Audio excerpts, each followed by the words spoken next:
Alrighty. Hey guys, what's up? Welcome. Welcome to the podcast.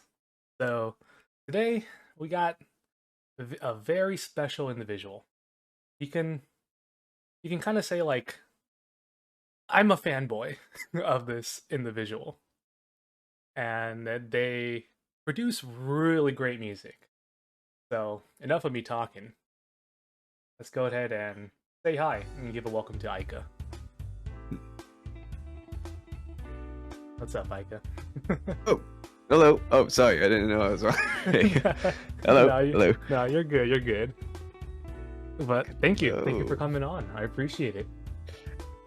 well then, happy to be here. Yeah.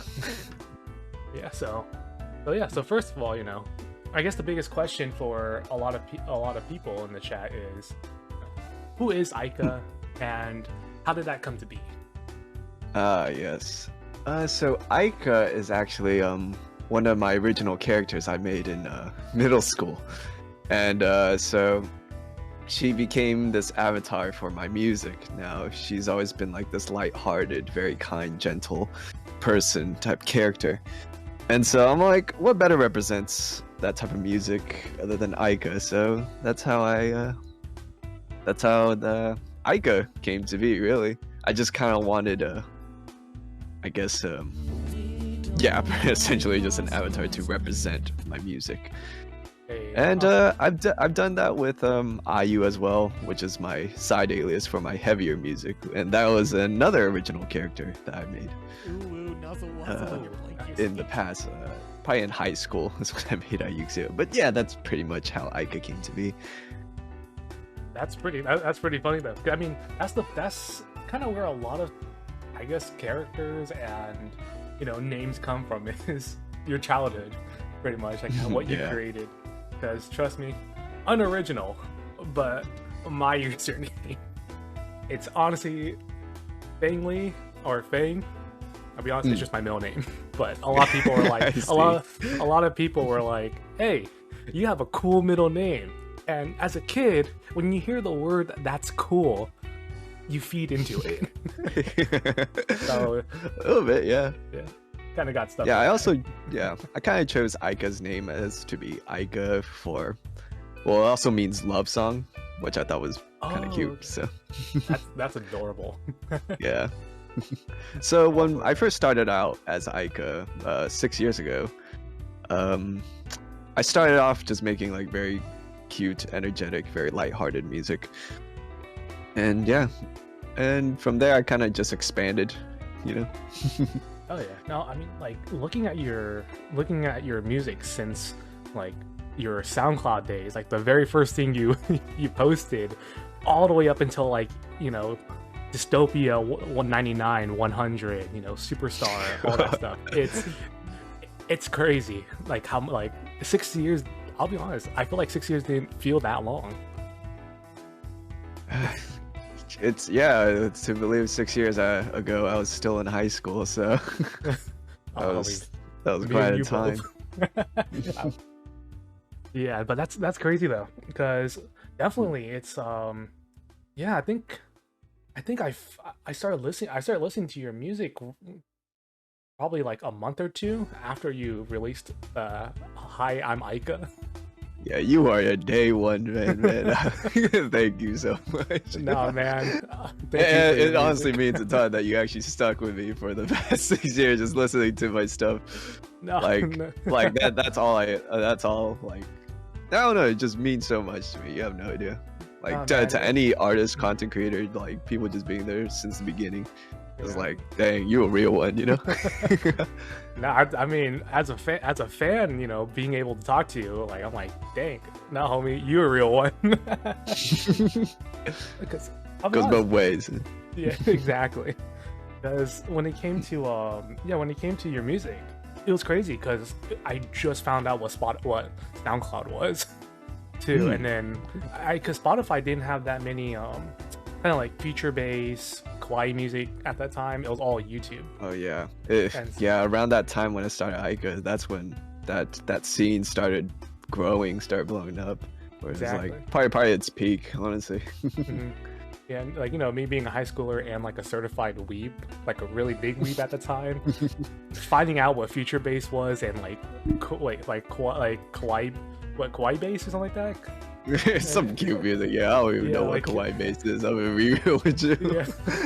No, it's like just finding out what that was. I'm like, dang, these kind of bop. Yeah, and then throughout the time too, like, I'm gonna be real to you, hearing your music for the first time and mostly coming across it was what, Dainty Smile and Cherry Cheeks. Oh, for some reason those two songs were just like, it just made me feel happy as an angsty high schooler going through their like hormonal change. Well, I was glad it was able to help you through this time. Nah, man, your music helped out a lot. It was crazy. It was just, I guess for me, it was just right place at the right time with the right music. Yeah, and probably the right time to start making that music too. Because prior to being AIKA, I made music under a different name, NGC 3.14, probably the most unrememberable name. It sounds like one of those, like the Android 52. Yeah, it's just like, as a kid, like how you were saying back then about your middle name as a kid, we think these names are like just so cool. I mean, I'm not saying your name isn't cool. I'm just saying, like, back then as a kid, I thought NGC 3.14 was a very cool name because, I guess for some information about that, NGC is like abbreviation to kind of like categorize things in space. Oh, okay. Yeah, and so like they'll like label all these stars and galaxies by starting with NGC and then following a number. Wait, that's actually pretty cool though. Yeah, and so I'm like, what if I put the NGC thing and then I put the infinite number pi 3.14? I thought it was like the coolest thing to me as a kid. But I didn't realize at first that is probably no one's gonna remember that name. But I stuck with it for like 4 years. Before I finally I was actually juggling NGC stuff and AIKA stuff at the time before I concluded the NGC project and decided to go full-time into AIKA. AIKA was a side project, believe it or not. Oh shit. Yeah, that was just news.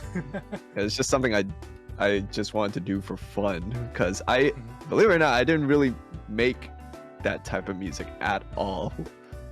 Prior to AIKA, I made a lot of like, I guess, electro house and very sad sounding music. So like a sad boy, like sad boy music. I guess it's like more like it's like very emo. Yeah, it's like very emo electronic music, I'd say. I gotcha. Yeah. So, like with your history right there, was there any like history like prior to that, like with any instruments that you used to play, or was it just one day you're like, hey, FL Studio looks cool, I'm gonna pick that up? I have no musical training whatsoever, actually. The only musical training I have is watching Synthesia videos. Like those like piano tutorial videos. Oh yeah, no, I know what you're talking about. That. Yeah. And then going on my dad's keyboard. My dad's actually a musician, like a full-blown musician, and he never spent the time to teach me anything, no matter how many times I asked as a kid.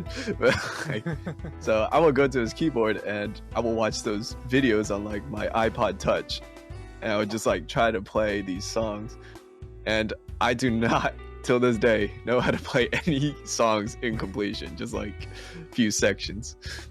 I'll be real with you, AIKA. Me and you both. I look up guitar tutorials. I learn half of it. And I'm like, that sounds cool. Yep, that I'm satisfied pretty much. Like, oh, God, because for me it was one summer's day was I learned the chorus for that. I never continued on because I was like, this chorus sounds nice. Yeah, that's pretty much exactly what I do. Yeah.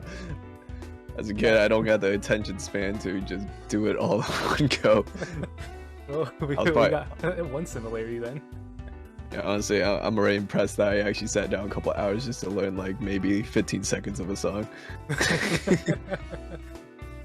Oh man, but no, that's pretty. It's pretty cool still, though. You pretty much started off with kind of something like that, nothing too much, but the progress over the years and everything, and just all of a sudden you're like, hey, look at your list of music that you made. It's crazy. Oh yeah, the catalog. I didn't realize how large it has grown. If I'm being real, yeah. So I mean, more like with your catalog and everything, and just the process of making music as under the name of AIKA. Has there been any kind of like artist in general that it kind of influenced you? Influenced me. I guess as AIKA, like my sound as a whole, or just in the beginning, or I guess more in the beginning, and then like over the years you found more influence from other artists. In the beginning, probably Sean Wasabi, if I'm being completely honest. Yeah, probably Sean Wasabi. Mm-hmm. Oh yeah, Sean Wasabi. Nice. Yeah, Sean Wasabi, and yeah, I think just Sean Wasabi. I remember. Dang, what was that song? Not Burnt Rice. It was the one that popped off. I know which one. I think I know which one you're talking about. I just can't remember it too. Top of my head. I know it has not Lemonade or something like that, but I just remember there was a Launchpad video of Sean Wasabi playing. Marble Soda. Yeah. Marble Soda. Similar outskirts. Thank you. Yes, thank you. Thank you, Sabal. That one was nice though. That one was like, I think it was one of the first more happy songs that got big. Like more like cute, cute kind of. Yeah. Oh man, that absolutely popped off. Honestly. Mm-hmm. Yeah. It was that, and like what else? It was like, I know Dark Cat came out with another song. Yeah, I think it was Bubble Tea or something. Yeah, Bubble Tea. Like that. And that was like, that one popped off. Oh, for sure. Yeah. Like all the music promotion channels, they just all of them had it. Like if you look at all of them, like I think like what Avian Cloud, EDMS, God, there was another one, Hyperbolt. Like I feel like every single one of them had not Marble Soda, but like Bubble Tea on there. Oh yeah, more than show you when a lot of those YouTube videos or YouTube channels, they kind of just upload that without any like permission from the original artists. Some do, but most of them they just kind of reap the benefits from all those artists. Kind of sucks, but what can you do about it? Like that was my biggest question, because I was like, they promote these artists, but like do you get permission from them and stuff? Yeah, most of the time probably not. Being real, I've been victim to it. A lot of my friends, colleagues have been victim into it. I see. Yeah. The most we get out of it is publicity, but that doesn't pay bills. Yeah, I mean, it really is like the same way as like artists, and of course you probably would understand too, like how artists are like, you get a DM and you're like, hey, can you draw me this? I'll pay you in publicity, exposure bucks. Yeah, $30. Like, yeah, nah, I'm good. Like, nah, fam, we chilling, but I'm good too, because I know the art community right now too is having a lot of those issues. And then same thing for, I mean, now that you told me, it's crazy. Like that a lot of artists, with those YouTube channels and stuff, they just kind of rip and tear through you guys' music. Yeah, they just turn on that ad revenue and they go crazy. Yeah. We can always put in a DMCA. Yeah, that's true. And because I mean, if you're making money out of it, like you gotta ask your artists, ask your music artists, ask your artists and everything, because that stuff ain't cool. Yeah, that's the scary thing too nowadays, mostly with Twitch, is the DMCA stuff, because I know that there's a lot of artists that do say that their music is DMCA free, but for some reason people still get dinged for it, or their VOD gets muted completely. Yeah, I think it could be the way they distribute their music. I believe maybe, I'm not entirely sure, that when they distribute their music, some distributors might already like upload like the songs to like, I'm not sure how it works if I'm being completely honest, to like, I don't know, some database or something like along those lines where like these songs are like a no-go for like streaming and stuff. Oh, okay. Yeah, but when they say DMC free, I guess they're meaning like, oh yeah, I won't take it down if you play it, you know? Like they do it themselves rather than an automatic bot does it. Nah, I'm not sure how exactly it works, but that's how I think. Because it was funny. Because even though like I definitely like, I always want to ask the artist first too, just in case. So that's why, of course, I came to you and I was like, hey, I'm streaming. Are you okay if I do use your music on my streams? Which, yeah, if I'm gonna be on it, yeah. Right? Exactly. Yeah. So I mean, again, I really appreciate that you're cool with it.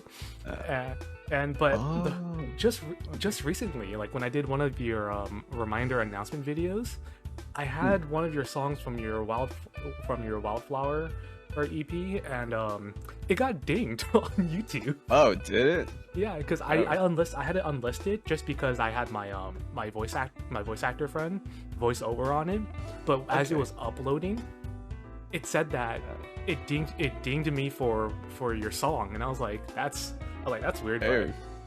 But it's cool. I'll look into that. I just wanted to make sure everything was all good, because I was like, hopefully, hopefully I don't cause trouble and stuff. Nah, you good.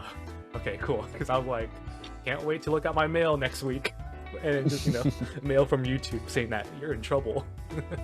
You're good. Yeah. All right, but I'll check that out at a later time. Oh yeah. But with having such a big catalog of music, has there been like one song that you kind of look back on and you're like, yeah, this is my song. Like I did really well on this song, like kind of like a favorite in a way. I have too many of those, if I'm being completely honest. Honestly, one that sticks out to me always really is probably Sakura Trip. Oh yeah. There's I feel like there's no song that could well maybe my newer stuff could top Sakura Trip, because I don't even know how Sakura Trip came to be. It was a whole blur making that song, but that song is not only it means a lot to me, but I guess stylistically it sounds very true to my style, very like what I really like to make, just kind of like crazy sporadic melodic stuff. Okay. Yeah, so yeah, if I had a song, it'd probably be Sakura Trip for sure. Oh, yeah. That was a nice song too. Like when it came out, God, I had that song on repeat for about like 2.5 weeks. Oh, dang. No, like it was just like, it was part of my playlist. So like, I'd be listening to a bunch of songs and I was like, maybe I'll replay the song one more time in my car while I'm driving home and stuff. So that was I see. It was a good song. It was a really good song. Yeah, I'm glad you like it. Yeah. And like I know you're very busy when it comes to making music, but has there been one that was just like your biggest music project that you've ever done? Either it be by yourself or with like a group of people. A music project. So like a singular song, maybe an album project, or hello? Oh, no, you're good. I probably like let's just say for right now like a single song. A single song. Biggest projects. Honestly, the biggest projects probably have to be like the WinApp stuff. Oh, okay. So like you and the gang, huh? Like everyone. Yeah, like 12 people working on one huge song. Yeah, definitely that. It was a banger though. Your recent one, We. Yeah. How we come up with those names is hilarious, dude. I mean, we just pick one word. We pick one word from the lyrics, and we're like, all right, let's make that the title. No shot. That's for real. No, that's actually how we name it. No, that's like a Giga Chat brain move right there. Like if we're like, I forgot. Yeah, it's just like we had if in the lyrics, so we're like, let's just name it if.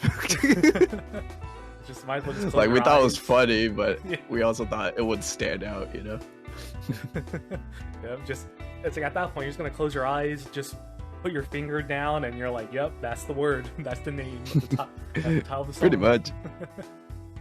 But yeah, no, like Yep. everyone in those songs, everyone contributed so well though. to it. Oh yeah, even some of us were like we couldn't contribute like even small things, Mhm. like very minuscule things sometimes. But sometimes that's exactly what it needs to like make it feel, I guess, complete. If you know what I'm saying. Yeah, because I mean, like, what with you, like yours and Cynthia's lyrics in there, like your vocals and stuff, the way it kind of like the way they kind of contrasted each other was really nice. I feel Oh like yeah, I going loved forward. duetting with her. Yeah, that was great. Yeah, she's got a really good voice. Like Mm. you and her, your guys' voices were on point and perfect on that song. Oh, thank you. Mhm. Yeah. Because I know that if I'm correct, you like karaokeing, right? Oh yeah, like with every fiber of my being. Oh Yeah. It's the it's in the blood, man. That's what I'm saying. Yeah, We love You're karaoke. Southeast Asian, East Asian in general. Karaoke is in your Exactly. trouble. Like, homie, every time I go to like a round one and I see that karaoke booth, I'm just like, yo, Yeah. you guys got 1 hour on you. Yeah, Maybe or I could two. just pull up a YouTube video and type in karaoke with the song name before I just start singing. Yeah, just kick it in the car with some homies, dude. Just like put Oh, pull yeah. someone's phone up. Just go on other spot because I know Spotify has the lyrics now for Yeah. songs, or just go on Yep. YouTube and karaoke that. Oh, dude, that's a vibe. That's a Indeed. fun time. Let's see. Hmm. Yeah, but you know when I actually have going on the topic of the Winamp boys and stuff like those projects. Hmm. I know you and the gang. So what's I'm curious though, like what's the big history with you guys? Because I know you guys have like great music, but I'm just like I always been wondering like how did it come to be? Like how did Yeah. that gang come to be?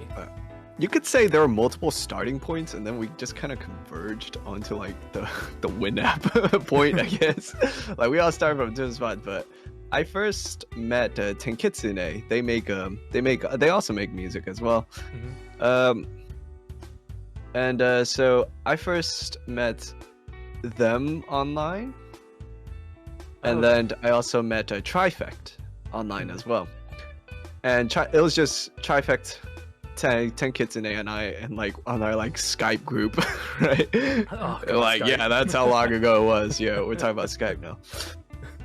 But What's Discord. so yeah, so I forgot how it came to be exact. I just remember like there was a Discord chat made, and Tenkitsune named it Winamp. I think Winamp or Winamp Boys or something along the lines of that. It just named it Winamp. Since then, we just kind of stuck with it. No one really said anything about changing the name. We just kind of stuck with it. It just Winamp. We're like, oh, okay, yeah, sure. You know, we take those. It's just like, okay. It's just like, you know what? It is what it is. Pretty much, yeah. That's pretty funny though. Yeah. I mean, a lot of stuff that you guys do, it's just so like, it's just the explanation for it is hilarious because you would think that someone would take so long to come up with like, let's come up with a cool name and everything. You're like, nah, we just kind of did it. Yeah, it's usually that's usually one of the best stuff. Just kind of happens. Just like, oh, well, that just happened. So you just kind of roll with it. Yeah. Or adjust it here and there, obviously. But yeah, but some of the cases, yeah, that happens. Oh yeah, and then like of course like you guys, your artist group and everything. But I know that you have you've had featured artists on your songs before too. Like Oh yeah, of course. Yeah. how did that how did that happen? Did you kind of like reach out to them, or did they hear your music, reach out to you? Like, Oh yeah, yeah. I definitely. I guess for one example, for my first collaborative work with, I believe Tofi. Yeah, yeah. yeah. It was which song was it? Was it Space Girl? Was our first song that we made? I think it was Space Girl. I think. Yeah. Oh man, it's been so long, but yeah, Yeah, Toby it's and all I good. made a handful of songs together, and I messaged her. I'm like, because her singing is amazing. Oh Like, yeah, I let's love her voice. let's put that out first. Yeah, Mhm. Toby could sing, man. For And so real. I'm like, ooh, I would really love to have her on a song. And Mhm. so I'm like, so do I just message? Yeah, I never really like message unless like I was like, oh no, already friends, I guess. Like Mhm. definitely nerve-wracking to message her. And so yeah, that's just kind of how it began. I don't even know back then if she really knew if I made music, or like obviously if I'm messaging her for vocals I made music, but like I guess Yeah. who I was. Yeah. Yeah. Or if we really know each other. But yeah, I was a fan of some of her stuff too. I remember when she released Taipei, was it? I think Ooh, that was the song, yeah. That okay. was quite old one, but that was a No, great tune. that one's like it's a gem. That one is definitely a gem. Most definitely. Oh, it's so old too. Just thinking back about it, about it is just I'm thinking back about all my old music as well. Because I mean, Oh, it was Blythe. Blythe? I love how Sim is just correcting me Yeah. on stuff that I should know. Oh my god. Well, Life was with Tofuku, right? Oh yes, when she when she was Got it. formerly known as Tofuku. Oh, okay. Yeah. Yeah, because I was like, I swear I know that name. I was hesitant on Blythe because I was like Tofuku, Tofi, kind of sound alike, but I don't want to mistake Yeah. my stuff pretty much artist. Yeah, no worries. Yeah. But yeah, like that was her vocals though are amazing. Yeah. Like, Voice is just so. How do you explain? Like angelic? I don't even know how to explain. yeah. There's the funny thing is I Heavenly, even for sure. have. Oh, definitely. Because I know that she did. Recently, I actually supported. I was able to support her and with her notifications, like her follower notification she made, her Oh, sub you commissioned notifications. some? I think she made some. She said that they were like free of use. Just make sure that you say Okay. that it's from her, and don't be a jerk and call it your own when it's not your own. That kind Oh of yeah, stuff. yeah. Yeah. That's a given. Yeah, so that's why it's like I made sure that down in the panels I have somewhere along the way, I said that I kind of gave her the shout out for that because she deserves it. Oh shit, she Yeah. deserves the world, man. Oh yeah. She's a great person, a great artist, just a fantastic human being in general. Oh yeah.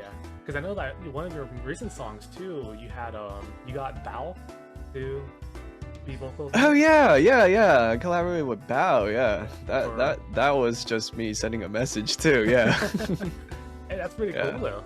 Like it's Yeah. it's wild when you just send a message out to like other artists and they're like, Yeah. I'm down for it. And you're like, what? Yeah, Huh? yeah, you're like, yeah. You're just like, huh? Oh, okay, yeah, okay. I didn't plan this far ahead. You Yeah. just got enough to muster up the courage to send a message, and then they say yes, and you're like, well, shoot. Yeah, that was a fantastic person too. Oh, she's so funny. Oh, her YouTube videos are hilarious. Oh, you should tune into some of her streams sometimes. She's Oh, the wackiest person ever. Oh, that's great. Yeah, I definitely need to because I know she's pretty big. She's like huge with so many. Oh yeah, other she's grown so much. Yeah, creators. yeah. From just doing music covers to being a full-time streamer, gamer, Mhm. and still an artist too. Is just like wow. Oh yeah. Just seeing that is amazing, you know. Because the funny thing is that she looks exactly like one of my friends, and that's how I got her. That's how I got her and my friend. Let's call my friend Jay.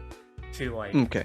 they ended up following each other because she sent her a message saying you're my twin, and that's how they got along. Oh my god.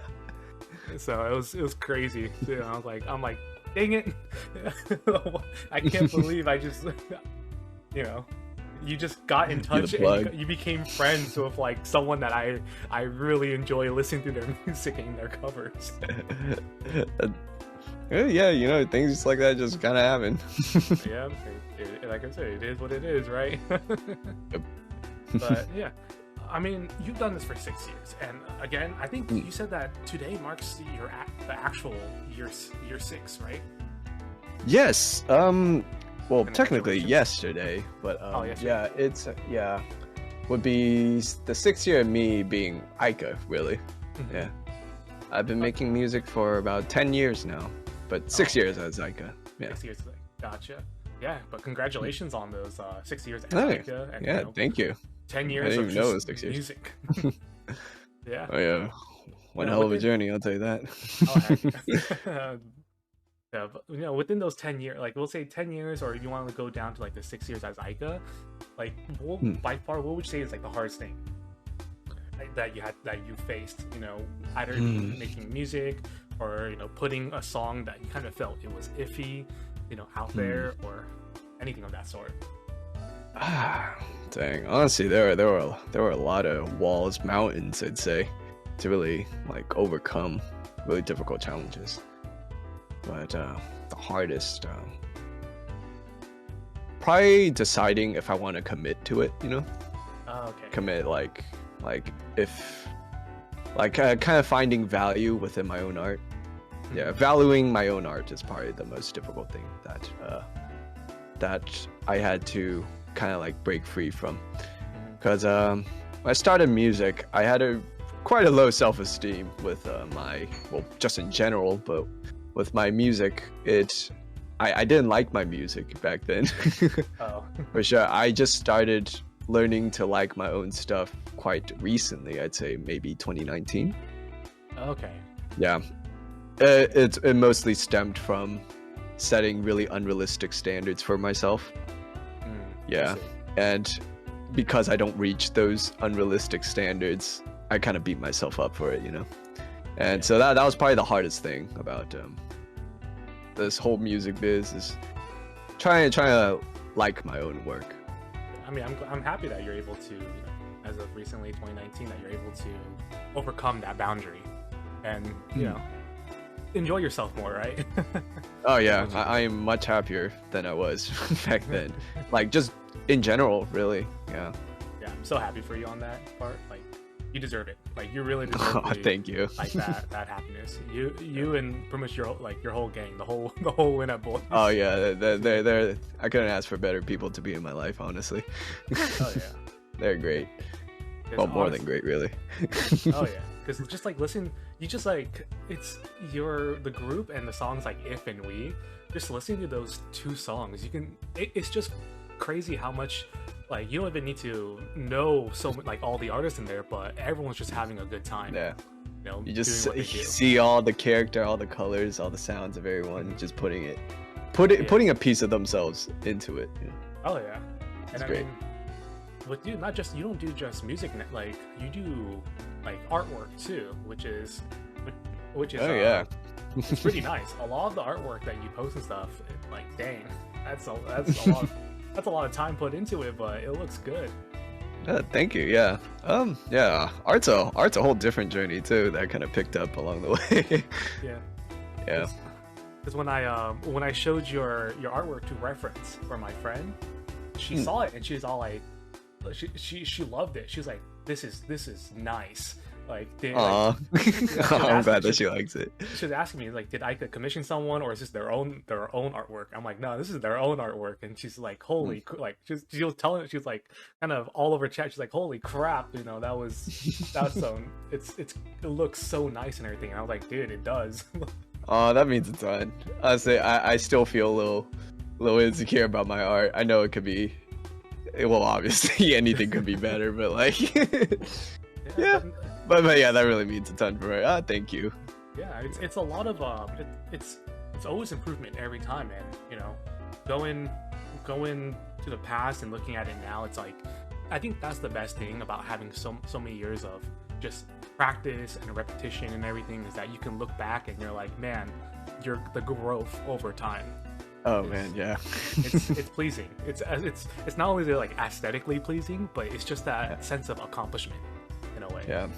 Yeah, the analogy I like to do is like, I say it?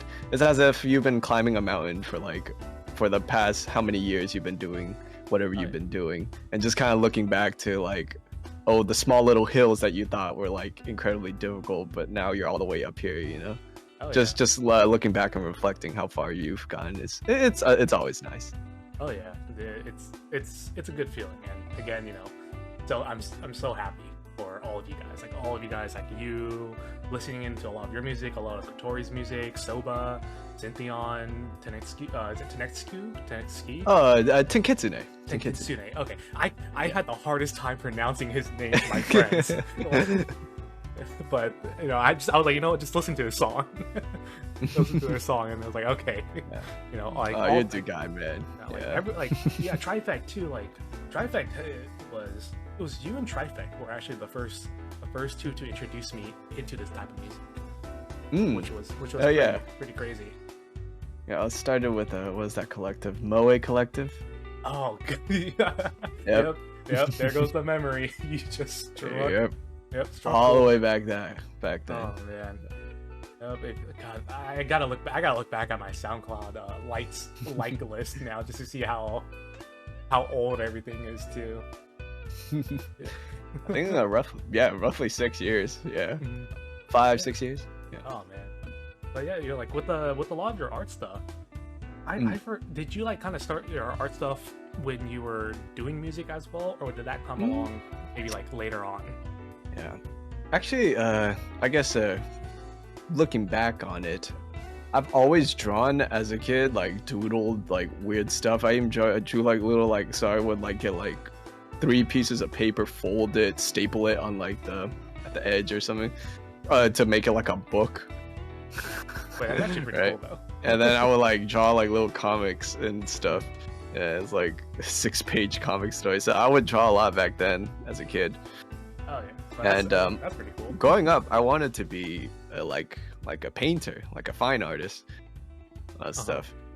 But honestly, you know, growing up in old-fashioned Asian household, that is a no-go. Yeah. So so drawing was kind of like a big no-no growing up. But I kind of did it anyways at school. Like, honestly, I didn't care, right? I just kind of did it. Yeah, and so I was just I did not improve whatsoever throughout middle school and whatnot. I just kind of doodled for fun. But then having fun. yeah, that's the important part. Have fun. And so I think about a year into AIKA, maybe, or roughly, no, probably like on the start, I tried to draw digitally at least. Yeah, so obviously they weren't good at all, but that, well, we all start somewhere, really, honestly. Oh yeah, definitely. Yeah. And so I started drawing at the beginning when I started AIKA, and yeah, it was just like because I wanted to do my own artwork as well. And you know, as a kid, you don't have money. You don't have money. You can commission artists to do it for you. So at the time, I was like, all right, well, time to make it myself, right? And also, like, I also had the idea, like, you know, if you were to do it yourself, you know exactly what you want. You know exactly how it's going to look, right? Or basically how you exactly wanted it. So yeah, that's kind of why I took up the mantle for drawing all my art and stuff, and even doing the teaser videos too. It was around the same time where I started learning how to use After Effects. After Effects was available on some of the school computers.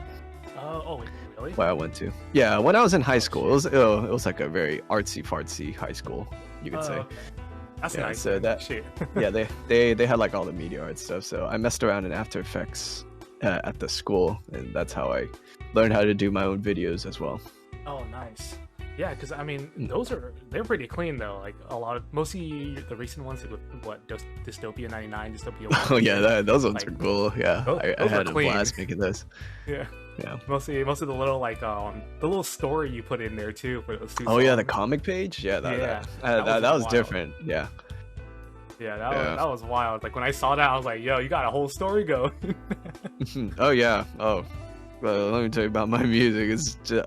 So my music is just like, honestly, just inspirations I take from my own stories that I made, and how I would turn that into a song. Yeah. Oh, okay. That's actually not. That's pretty cool though. Like that's on the creative field. That's pretty much, you have a creative and you have like super creative. That's pretty super creative. Oh, thank you. Yeah. Probably like kind of going on a tangent for a bit. Like, yeah, go for it. I think the most important thing about my music is its story. Because without a story, there wouldn't be a song, I'd say. Well, at least for me. Oh, definitely. Because as a kid, I always like, it's always as a kid. Like, it always starts up as a kid because I've always liked to. Well, a lot of people too, but I was one hell of a daydreamer. Like, I lived in my like almost all the time as a kid, I'd say. Like, just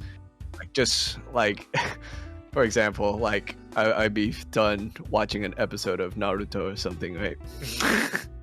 Hey, I would run around like my apartment, just like pretending like, I don't know, Naruto or Sasuke is like with me, like helping me taking down the Akatsuki or some shit or something like that.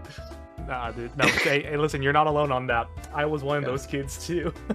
Yeah, and I would like make up like these whole like lore. I would like pretend to like die, or like I pretend to like get hit by a shuriken. I'm like, you know, like I did that all the way up till middle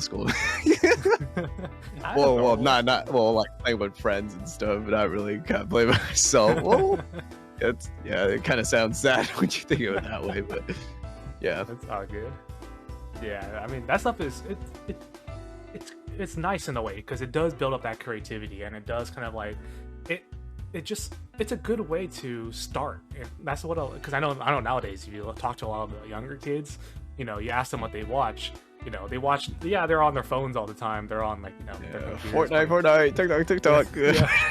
Fortnite, TikTok. Oh, you play Valorant? You play Valorant? I'm just being a jerk, but a boomer, as you would say. That's me and you both. Because nowadays, you know, you see, I hit that point where I tell some of my I tutor. I tell some of my students, so I'm just like, you guys ever just go outside and play? You know, like just imagine yourself being something like, you know, you guys watch like My Hero Academia. You ever just daydream, or you guys ever just think about, you know, what if I have a quirk? And they're like, no, that's cringy. I'm like, oh, bruh. Like, yeah, just looking back at myself, like, you know, no computer, no phone, but outside in my backyard, just running like a Naruto character. Yeah. Listen, kids. The feeling of cringe is what suppresses your creativity. Exactly. Be the cringe that you want to be. Exactly. You know, it's okay. It's okay to be cringe, because when you're really cringe, you stand out compared to the others. Yeah, honestly, it makes you stronger. Exactly. Don't let anyone, like, as long as you're not hurting anyone, like, why does it matter, you know? Yeah, as long as you're not throwing shurikens at people, you're good. Oh yeah, most definitely. Yeah. But what was I gonna say about story? Yeah, I feel like growing up just daydreaming all the time, playing pretend and all that other stuff really helped with how like I make stuff now, like my creative process. For a fact, it's just man, I remember like there's these kids in my apartment that I used to hang out with in middle school, and we would just like on the weekends just go run around, play with toys, Hot Wheels, and all that stuff. And sometimes we would just sit down, and they would ask me to tell stories. Like these kids were like maybe like 10. I was 12, and they're like, tell stories. And like, you tell some crazy stuff, crazy ass stories. I'm like, oh yeah. I'm like, all right. And so I'm like, all right, you guys pick the characters. I'll try to make a story out of them. And so they would pick some Toho characters. Ronald McDonald. Wait, Ronald McDonald. Oh no, I kind of introduced them to Toho. That's why. Like, I would play like the Toho games on like my really crappy laptop. Oh my gosh. Yeah. I did. Yeah. Those games. Yeah. I got into Toho quite young, actually. I don't even know. I think I got into Toho because of like this Ronald McDonald insanity video. But enough of that. We're kind of getting off topic. But yeah, so I would try to just come up with like crazy stories, start to finish, about like, you know, like introduction to characters, conflict, build up, climax, foreshadowing, like all those stuff elements of a story, you could say. Oh, yeah. Just wrap it up within like one sitting, you know. And I would do that like almost every weekend. And so yeah, that kind of, I felt like that definitely helped me with like my creative process. But on top of that, I would go to bed like, because I always had a lot of trouble sleeping, like even as a kid. I would daydream a lot to kind of almost like lull myself to sleep. I would like create almost like stories, worlds within my head, and just kind of like add to it. And eventually, I guess like my brain gets tired. I just kind of like just drift to sleep. Oh yeah, no, dude, I feel you. I was on the same boat. Like growing up as a kid, I would just imagine myself in like the world of Naruto, or like the world of Dragon Ball Z and stuff, and be like, yo, I want to like imagine myself fighting along Gohan, Goku and stuff. I want a Rasengan stuff. It's, I mean, as a kid too, it's like, you know, a lot of kids don't want to go to sleep, so. And you know, with me, same thing. Like, you know, I have a hard time sleeping normally too. It's just it's the best you can do, right? Yeah, well, yeah, and then I'm just feeling nostalgic now. But it's nice though. Yeah. Yeah, it is. Like, I'll be honest, you struck a lot of like memories for me too. Oh, just talking about this, yeah. Yeah. But no, that's awesome to hear though. And I mean, of course, yeah, it's great to see that you're able to kind of like continue this progress and process and start adding it towards your music and even your music and your artwork into creating those stories and everything. Yeah. Because with the AIKA and the IU, their little story together that you've created is pretty sick. Yeah, I haven't spoke much about it at all, really, or even like made it public. But like Aika and Ayuxio are actually much like bigger characters within a. Oh, excuse me. I needed to burp for a second. Yeah. But yeah, Aika and Ayuxio, they're two characters from a very grandiose story that I started writing as a kid. I believe it was, the first character wasn't Aika or Ayuxio, it was another character named Ki, who was an avatar for my previous alias, NGC 3.14. Okay. Yeah, he was that character, and it started when I was like 12. So I made that character, and fast forward 10 years, I finished the story about last year, and yeah, and it's a huge story. Maybe we could talk about it. Probably nearing the endish of the stream. Yeah, I would love to hear more about that story. Yeah, I know we got quite a few questions to go through, but actually, give me 1 second. I'm gonna get some water. Oh yeah, no, we hit the hour mark. We're gonna go ahead and take a break. Anyone, you know, thank you everyone for being in chat and stopping by so far. Y'all are cool. Yep, you guys are all wonderful people, and if you have any extra questions that you want us to bring up, just right now is a great time. You can start asking your questions. If you guys want to know more about Aika, just type it down in chat, and then I'll make sure to put that on the list. But again, thank you everyone so much for stopping by. Appreciate all of you. But yes, and also artwork. This artwork was made by the one and only Noro, or Noroichi. She's a great artist, and it's wild the amount of stuff that Noro makes. So by all means, if you guys want to check out more of her art, that should be it. Oh no. I sure got a cup of water. Nice. Beforehand. No, you're good. There we go. I was forgetting my command for the artist that did our artwork for us. Yeah, make sure to get hydrated, everyone. Okay. All right, let's continue though. Yeah, so we have one question from Sheepwave TV. He was asking you, he wants to know more about, what's your favorite genre to make outside of the Aika art style. Like the style. Yeah.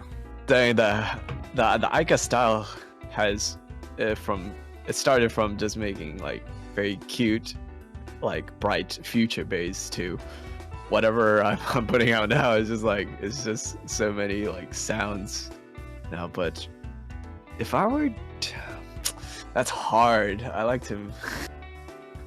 really like to make bass music. Yeah, I love to make bass music, like any sort of bass music, where it's like hardcore or dubstep, tear out. I love. Oh no, okay, yeah, actually, I love to make rock music, like No way. power metal, with like orchestral elements to it. Mhm. I have a few songs that are done and in the works that I hope to put out maybe at the end of this year, but those are hands down like my most favorite thing to do. Yeah, other than like what I do now, I love to make rock now. Like at first I wasn't really confident with making that style, but after trying it out, it really spoke to me. I don't really know. No, dude, that's crazy. See, that's like, I'm like, that's wild to know, but that's pretty sick. Yeah, I don't know if you could play like songs through stream. Maybe I could share. If you can send it my way, I can find a way. I can pretty much hook it up, and then we. Okay. I'll probably have to download the file. We could probably do that towards the end of the stream. We'll oh yeah, for sure. Yeah. We'll probably Let's hit get to like the important stuff first. Yeah, and like the next hour mark, we'll probably take another break, and that'll be a great time to kind of like okay. Get all that stuff done. But hey, I mean, if you're along the rock, like rock and everything, I mean, Sheepwave TV, he does make a lot of music too, and he does more on the instrumental kind of like rock. Ooh, let's go. Rock stuff too. So, instruments. But, check them out. Yeah. Yeah, but by all means, for on your end, of course, too. I gotta pull the topics because I know we've been going through a lot of topics too. Yeah, know it. Yeah, because I mean, okay. Actually, here's a fun one. Has there ever just been one day where you just kind of woke up and you're like, you know what? I'm just gonna make something dumb. Like I'm just gonna make a really dumb song, like a 5-minute, 10-minute dumb song. I'm just gonna show it to like my friends. Oh boy, yeah, I see Kotori in the chat. Oh boy, because Kotori, yeah, we. So yes, more than often as of recently, I actually get a kick out of making this stuff, and they are hilarious. I don't know if I could say you could say my contributions to this you could say music group that we release these funny little tunes on. Here, I can DM it to you. Send it my way. Everyone's gonna. I don't know if you can say it on stream. we make. I recently started contributing to, but originally it was just a few people. But then I felt like Kotori introduced me to them, and I thought it was the most hilarious thing ever. I'm like, oh my god, I'm a huge fan. Like, I love to like do something like this too. So sometimes I like send over samples that I could contribute to, or even like recently I even made like my own stuff for this project. It's hilarious, and I you shared something once on Twitter too. I did. Yeah, it was the Hachima Club banger. Yeah, I was. Yeah. I heard. I'm like, yo, I know this kind of patrol music, but this hits. I honestly, I unironically love the stuff that we put on there. It's just so funny. Like, there's music that makes you angry, like some music that makes you like really hyped, energetic, music that makes you sad, happy, but there's not a lot of songs that could just make you laugh your asses off, Yeah, dude, for real. Yeah, like there are songs with funny lyrics, and whatnot, and yeah, that might make you laugh and whatnot. But purely this group, we just make funny sounding songs, like it's so goofy.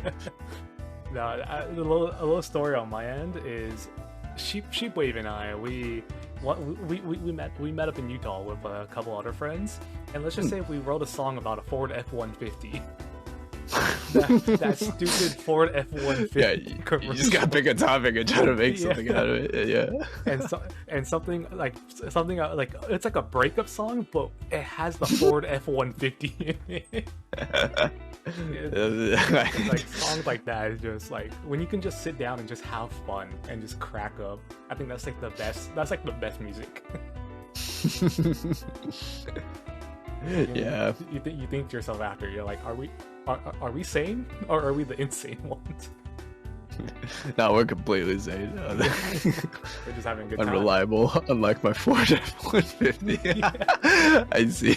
Yeah, I assume that's part of the lyrics. Yeah, that's the lyrics. That's part of the lyrics right there. It's a breakup song. It's an emo breakup song. Yeah, y'all is giving free promo to Ford. Yeah. Hey, sponsor us, Ford. Don't text us. Sponsor this tune. Yep. Hey, just I can imagine the commercial, the Ford F-150. It's drifting, and as the windows roll down, you hear music from AIKA.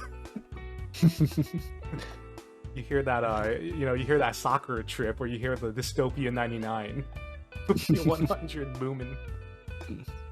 But and I know that you've been doing a lot of live sets, right? Like either it be online with with Synthion's, like when Syntheon had her show and everything. Oh yeah, that was probably that was a live set for sure. Yeah. I haven't been doing like all the sets all too much recently. I think. Yeah, no, not too often. I'd say. Yeah. But yeah, those are fun. Yeah, it's just kind of like I like to make them wacky too. Yeah.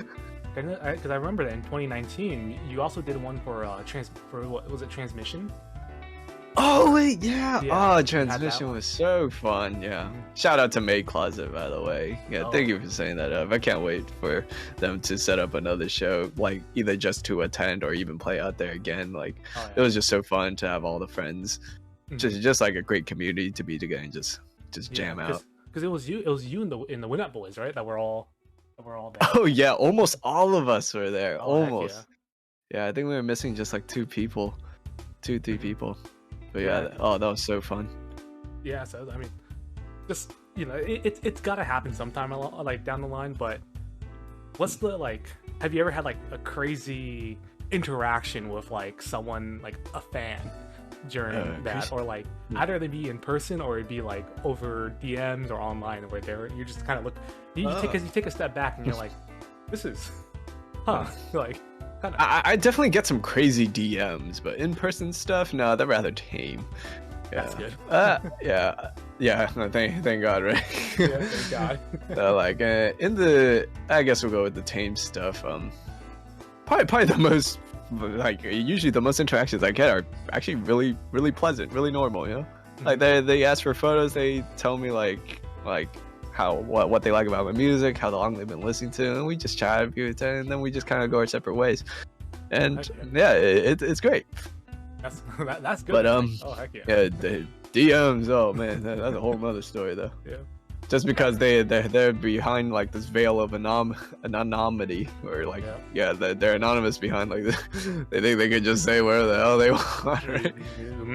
So they ask some weird stuff sometimes. I'm like, and I get a lot of DMs. Like honestly, my Twitter DMs have been flooded, and this is a tad overwhelming. So I don't really check them, even though I should, because some of those messages are actually like genuine stuff. I should probably get back to, but most of the times like it's even Discord sometimes. Oh yeah, no, Discord is probably worse. 100 times worse. Yeah, that's why I'm perpetually on to do not disturb, because I mean, yeah, of course, like definitely someone like you probably get like a lot of unnecessary DMs. Yeah, either unnecessary or just straight up inappropriate. Yeah. You're like, I bet you, like, it's like, you look at it and you're like, that's definitely someone that's a little too young to say that. Oh yeah, oh god, yeah. These kids on the internet be kind of like y'all need to get your internet access like revoked. Y'all need a spiritual being in your life. To some degree, jeez. Yep. Either you get what? Either you get Buddha, you get Jesus, or you get the big spaghetti monster up in the sky to help you out. Oh yeah. Yep. I mean, there's one question. I guess this is more of those genuine questions and everything, which is from Exo Rookie. They're saying, Exo Rookie, I was just wondering if there is any way to get the chance to get permission for using one of your music into one of my projects. For example, Space Boy from Co. Mod. Oh, okay. If you want to use it, yeah. I'm not sure if you messaged me on Twitter or Discord. You might have, but I'll check again. If you had. Yeah. Also, dude, talking about Co. That was pretty crazy. Seeing you being part of a a Friday Night Funkin' mod. Oh wait, yeah. Yeah, that was kind of funny. Yeah, it was like one of my friends. He hit me up. Like, we haven't talked for so long. He hit me up regards to that. I was like, well, it sounds like fun. Yeah, sure. Yeah, pretty much. Yeah, that's kind of how it kicked off. Nice. Yeah, because I'll be honest, I didn't know that was a mod. And then when I was listening when I came across it, I was listening to it. I was like, why does this sound like an artist I know? And I look over to the side, and you just see the little soccer relief with Ika next to it. Oh yeah. Like, oh. He put some Easter eggs there with my name and stuff in it. Yeah. He did that, and I think he even put the funniest thing was that he actually did put his own Easter egg in there too. Oh, he put a couple in there, too. Yeah. It came out nice, programmed. Though. Oh wait, sorry, what was that? No. Oh, what's up? Oh no, I was just gonna say, like, he programmed and did all the art and all that stuff for that mod. Yeah. Holy crap, that's pretty incredible. Yeah. Yeah, if I recall, he doesn't have much experience with coding, so he's able to do all that stuff by himself. It's like, dang. Yeah, dude, big props to him. Like, by all means, and if any of you guys still play Friday Night Funkin' and you're looking for some crazy music, just search up the K-O-U, and the Co mod. Yeah. Try it out. Give the creator all the love too. He deserves it. Oh yeah, for sure. Yeah, he's worked super hard on that. And upcoming updates too. Have a new set of songs for like a new week for that mod. Oh shoot. Yeah. We gotta live with that insider. Yeah. No, that's awesome though, because it's going back to some of your songs. I know that on a lot of your songs, there are certain string instruments that you use, and certain drums that you use in there. Like, more, it sounds, I don't know specifically what they are, but they do sound very traditional in a way. Like the Eastern sounding instruments. Yeah, right. The Eastern sounding instruments. Yeah, I usually use the gucheng. I believe that's how you pronounce it. The gucheng, and then koto and shamisen.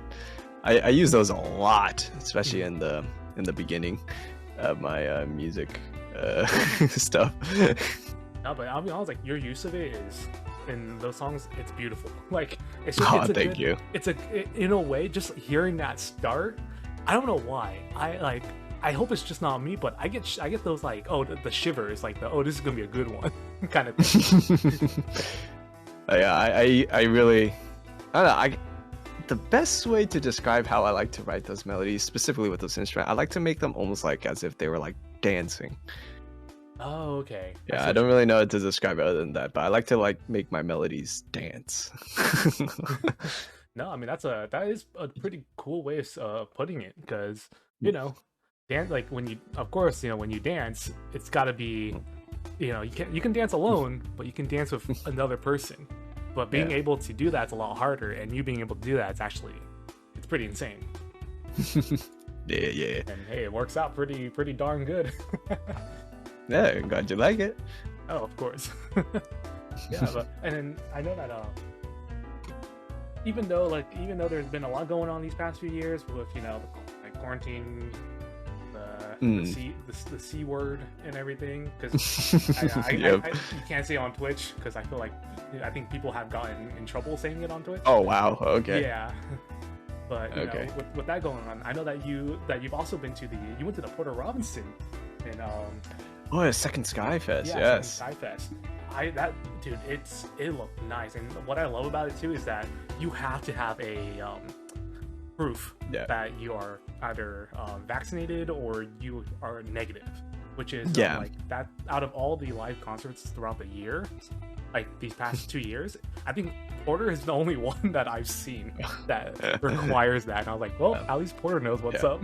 Yeah, I'd say that definitely made it. That definitely made it better. It was still very crowded, so it was still kind of kind of nerve-wracking. But yeah, I'm glad they set up those precautions. Oh, great show, by the way. Yeah. Yeah, like I'd say the show was great, but hanging out with my friends was even better.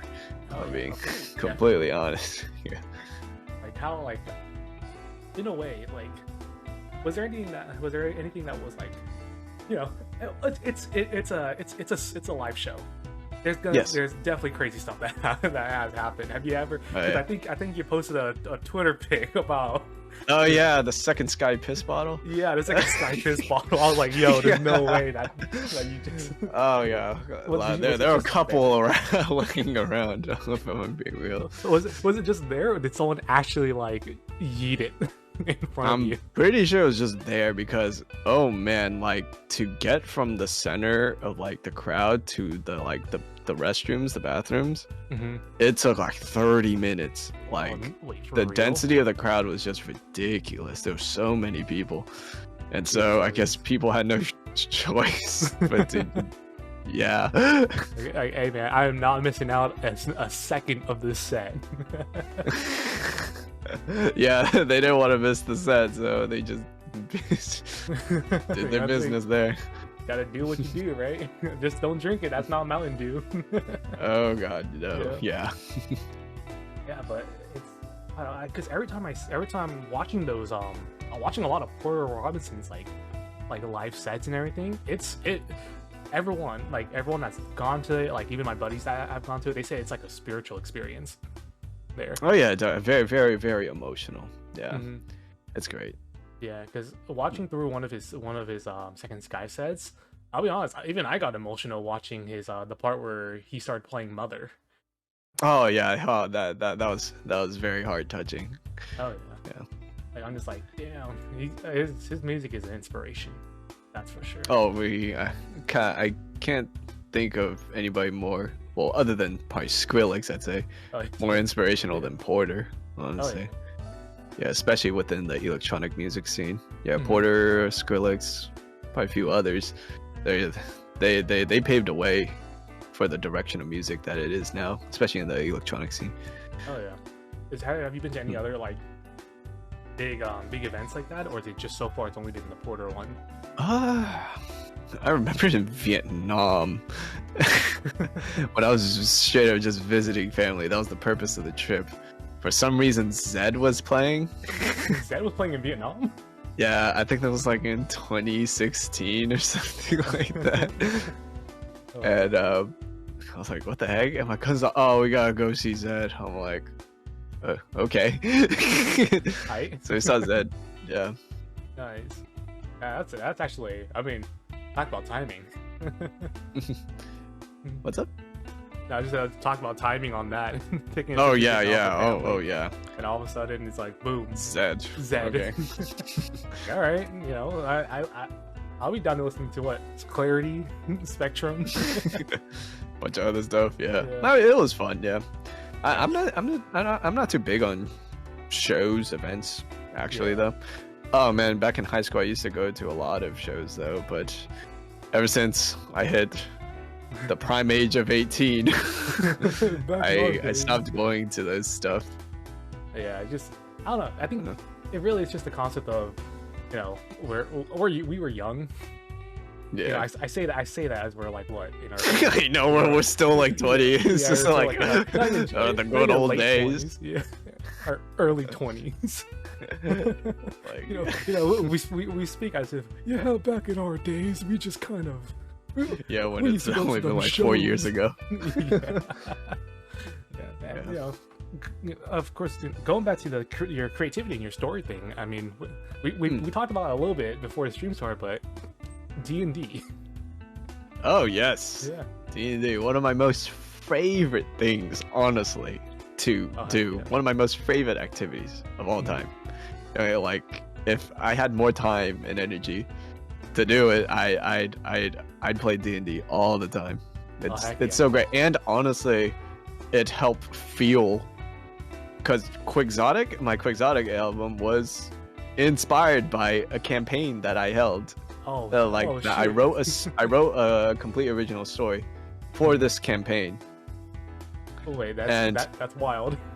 Yeah, and all the events that happened within that campaign, all the character interactions, all the even like just side quest stuff, and it all melded into this story that is Quixotic, and I made an album out of it. Well, I mean, that's now I gotta re-listen to the album and just try to figure out what what is what and what happened. Because Paper Lanterns was a really good one too. Paper Lantern. That a funny story about that song. Yeah. So I was experimenting with a new sound library that I purchased. And so I wrote a little melody. I was just messing around with our articulation. It's that the main melody. Oh yeah. And so I'm like, hey, that sounds good. I'm gonna try to make something out of it. And so that's and I'm like, okay, I really like it. And bam, that's how Paper Lanterns came to be. Experimenting and then just finding out like, oh shoot, this sounds nice. This is like the best feeling. Yeah. Oh yeah, I love it. Quixotic was my most ambitious project, but I got something else coming up soon that definitely tops anything I've ever done. Oh man, dude. to this day, I got even bigger projects after this one. But yeah. No, I'm excited. I'm excited to see what comes out in the future. That's for sure. Because I know that you said you had big news coming soon. Oh, very, very biggest to date. Yeah. Yeah. And if I'm correct, this is your birthday month too, huh? Yes. Every year, for my birthday, I always announce something. Big, somewhat big, usually big. I mean, for real, dude. Happy early birthday. Thank you. Yeah. Thank you. Happy future birthday. Yeah, but I'm excited for it, 100%, because anything that pops out, it's just like it's you gotta listen to it. Like people in chat who hasn't, if this is your first time, hearing about AIKA, you just gotta listen to, just choose any song from their category on either it be on Spotify, YouTube, Apple Music, or SoundCloud. Just give it a listen. This is maybe not Dystopia 100. That that one goes hard. That one's a little over the top. You're looking for something just like for the listener. You can listen to maybe Superstar or something. probably not Dystopia 100, unless you want to get hit in the face by a wall of sound. Hey, I mean the intro is it's a whole ass story in itself. Oh yeah, because if you look at the artwork of Dystopia 99 and 100, it's actually almost like sequential. It shows events from this and then it progresses to these events. Yeah, like everything's all bright and all of a sudden everything's on fire and everyone's damaged and hurt and you're like, oh shoot, what happened? Yeah, those characters on those posters are from that D&D campaign that I held for the Quixotic album. Yeah. Yeah, I mean, again, you doing all that art and everything for it, it still looks great. Oh yeah, I mean, with you explaining it now, like holy crap! Now you think about it, you're like, I want to see how that D&D story progresses in a way. Oh yeah, I wish I could just hold a session with a mass audience. Yeah. I know people do D&D campaigns on live stream and stuff too, but I wish I could do that again. Just have my friends, or even, if you want to join in too, Oh shoot, hey, I'll be down. And if you need me, man, same thing goes for you. If you and your gang need a DM, You want to take a break from your DM stuff? Just let me know. I can come up with something. Yeah. Because right now, right now I'm running Strixhaven. With okay. friends, which is a it's pretty much magical college. And I see. oh god, it's the group I'm with.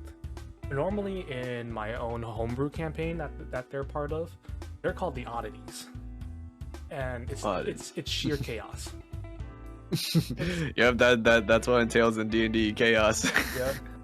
Like if there's one story I'll always remember, or one event that they did, was they get ambushed from your typical thieves. They kill off every single one of them except one. They cast sleep on him and knock him out, and they take him to a church /cult to get brainwashed because they thought they would get answers off. What the heck? And I'm just sitting there as a DM, just like, what is going on? Yeah. And now for the Strixhaven one, they want to create a pyramid scheme. Like they're like, what if, because they found a book, one of them found a textbook with a basic how to cast magic missile, and they're like, can we make copies of this and create classes for students to pay for to like teach them how to cast magic missile, which is a level 1 spell. And I was like, you can try. And I was like, this is a pyramid scheme. And I see. We'll hire some of the students that are interested as well, but they had to pay for their own books that we made. And I was like, why? This is a module. I didn't come up with this. That reminds me. So I the D&D campaigns that I held had all sorts of characters. Mm-hmm. By characters, I mean the people behind these characters. And the most memorable character was this character named Cranberry.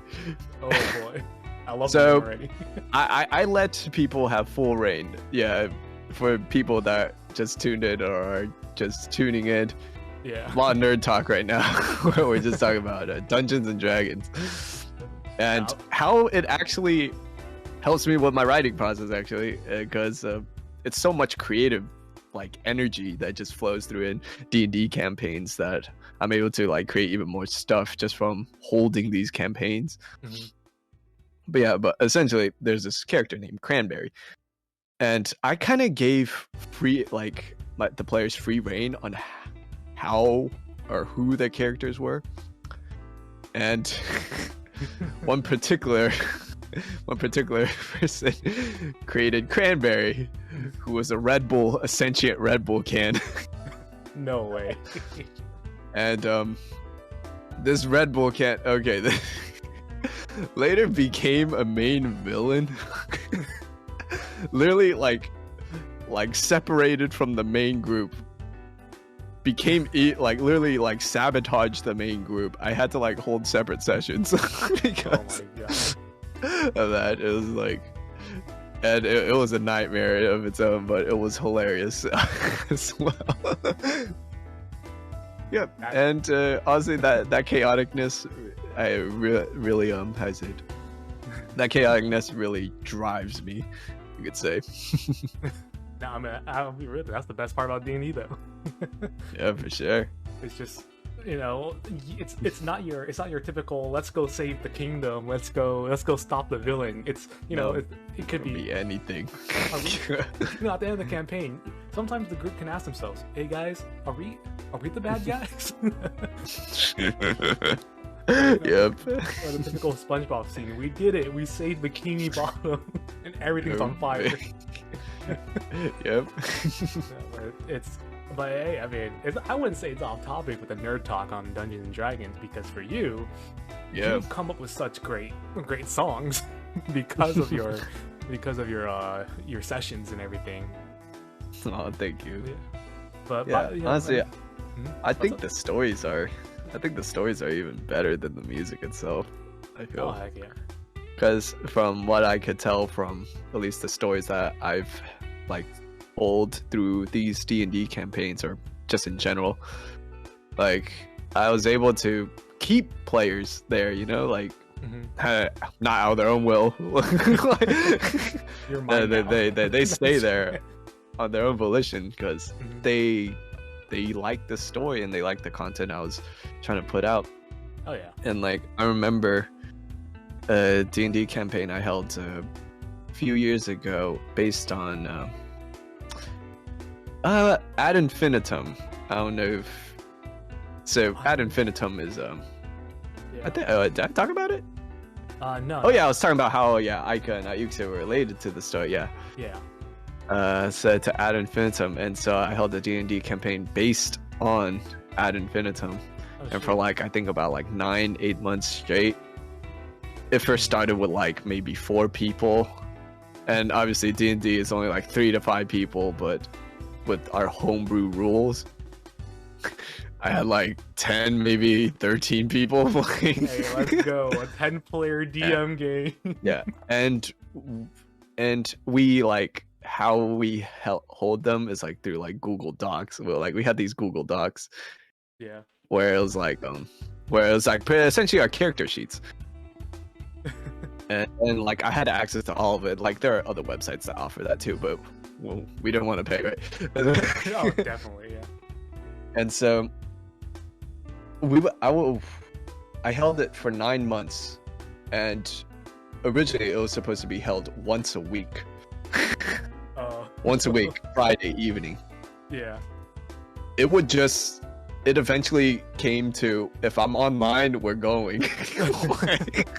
Doesn't matter what day. They were down to play. Like sometimes they drop other things just to experience Ad Infinitum, and that's when I realized that the story Ad Infinitum, the story I was writing, that most of my songs now, at least, are based off of, is like, it's so, well, I'm brain farting. It's so much more than just a story.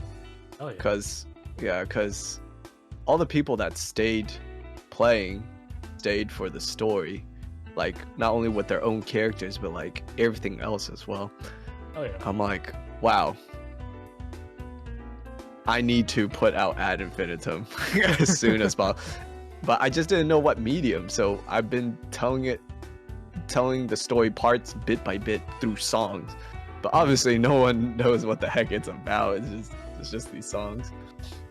I mean, but yeah, that's sounds kind of how D&D kind of just bleeded into my life, and then just like in short, it's just like a huge thing to my creative process for more of my recent work. Oh yeah, I mean, by all means too, like and not only that, but you being that kind of DM where the players are there more for the story, and because they love what you've created, they love what the story you have and everything, and with it mostly being homebrew, it already shows how great of a story writer you are, how great of like everything that deals along the lines of creating something from nothing. Yeah, and honestly, I didn't think myself to be a storyteller, but until that moment, really, until I held the campaign. Like I like making stories, but I didn't know if it was good, So yeah. But yeah, no, that's awesome to hear though.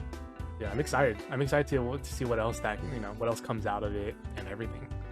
And I'm honestly that's what's keeping me going now. It's like putting out Ad Infinitum. Like it's not a music project, but usually like, well, it's like just a whole art project of its own. It's a story, it's art, it's music, it's so many things. Mm-hmm. And it's probably the most important thing to me, like to this day. Like it is like the sole purpose of what I do, Mm-hmm. Have you ever thought of turning that story into like either a comic or like a webtoon or some sort? Oh yes, that was actually the original plan, to make it a webtoon. Ooh. But it didn't do it justice, I felt. I actually have a panel done, like a full huge panel of the first arc. Yeah. I have one done, but I'm like, it doesn't do it justice. Yeah. So I thought of, what about a visual novel? But I'm like, that doesn't do it justice either. But then I was like, okay, video game. Now we're talking. Yeah, that's what I like to hear. Yeah, because not only is it very interactive, that's the thing about video games too that I love, is that you're driving the story, you know. Hell yeah. Like you're the character, like you become what, like you become IU, you become you know, Aika in the situation. It's so many things. Video games are great. And hey, if I can control the cute, you know, pink hair character with an with a Mac 10 running around. Mac 10. I go with the Mac 10. I go with a Mac 10 running around, you know, killing off like their assailants and stuff. That'd be pretty sick. With like your music, Dystopia 99, Dystopia 100 in the background. Oh yeah. Oh, that character in the Dystopia cover that looks like Ika, the pink-haired one, right? Yeah. It's not Ika actually. Oh, it's not? No, that is actually a completely different character. Yeah. Oh shit. That is that's a character named Mai, and yeah, she is, in terms of personality, almost like a polar opposite of Ika. Oh heck yeah. Oh, that's some lore right there. Yeah, oh sure. If I were to tell you the lore of even one character, we'd be here all night. So let's. Well, I probably wouldn't want to go too much into that, as much as I love to. Yeah. But for the sake of time and other things we need to get through, Oh yeah, no, but I mean, like, hey, whenever you're down to go through the whole lore, I would love to sit down and just listen, because that stuff, I'm all for it. I love storytelling. I love stories, and like, just it's great how much you can create out of like a whole different character. Like again, you know, create something from nothing and just progressively build it from there. Oh yeah, that's the beauty of creation. I feel like creating anything, like drawing, music, stories. I don't know, calligraphy, design, you name it. Oh yeah, and then I was wondering too, because I know you had a lot of featured artists on your song, but I remember that one of your earlier songs, it was you and your you said that you had your sister help you out with that one, right? Yeah. Oh yeah, Neon good, Pink. Neon Pink, okay. Yeah. Oh yeah, my sister. Oh, that was hilarious, because the thing about Neon Pink is that I need a vocalist. I asked her, I said, "Hey, you done it?" She's like, "Yeah." But oh my god, it was a pain to record with her. She could not stop laughing even before the lines were supposed to even come up. I'm like, can you not? Yeah, I mean, you're doing it with family. That's the funniest thing. Yeah. Too. That was pretty hilarious. Yeah, because I know that you came up when you released your Quixotic album. You had like a VIP version of it, right? Ah, yes, the VIP version. Yeah. Which was pretty sick. Like it was the difference between the two songs. At this point, I forgot how the original one sounds. Yeah, the original one is just sound like future bass, like super saws and all that stuff. Yeah, like the VIP version, it goes hard. Thank you. Yeah, it's sick. I wanted to take it up a notch for that one. Oh yeah, and then it'd just be funny if you just continued it over time, where you have like Neon Pink VIP, Neon Pink like Platinum Edition. Yeah, that'd be kind of funny, baby. Yeah, just every like 5 years or every like few years, just be like, hey, here's a new version of this song. It's a different take on it. That'd be hilarious. But yeah, please. Or is it Tost? Eratos? Yeah, Neon Pink. Hey, it's a good song. Neon Pink's a really good song. Oh, thank you. Evora Toast? Or Toast? Not Toast. Sorry. Yeah. But I mean, like, if anyone else is in chat and you guys have any questions that you guys want to ask Ika, by all means, just drop in chat, and then we'll take a look and answer those. Oh, answer almost all questions. Yep, like if almost all, and if you're also curious, social security number, 3 digits on the back of credit cards, we'll answer those. Yeah, just ask me that. I'll give it straight to you. It's my numbers are 8897. Who asked? Bada bing, bada boom, gotta go. Physical address, bank info, etc. Yeah. Like full name, first, middle, last name. Your address, all that fun stuff. Oh man. But again, it's stories.